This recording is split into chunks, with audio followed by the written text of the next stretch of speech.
पुणे जिल्ह्यातील आंबेगाव तालुक्यातील वळती परिसरातील गायरान क्षेत्रात मोठ्या प्रमाणावर अवैधरित्या वृक्षतोड तसेच मुरुम उत्खनन सुरू असल्याची गंभीर बाब समोर आली आहे।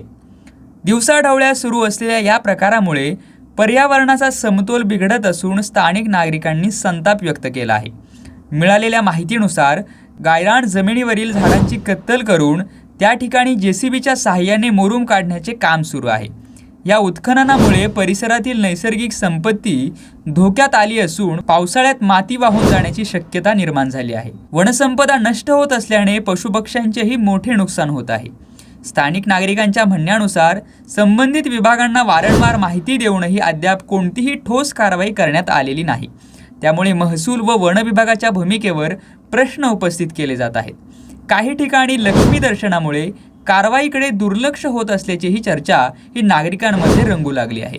नागरिकांनी तात्काळ अवैध वृक्षतोड व मुरुम उत्खनन थांबवून संबंधितांवर कठोर कारवाई करण्याची मागणी केली आहे।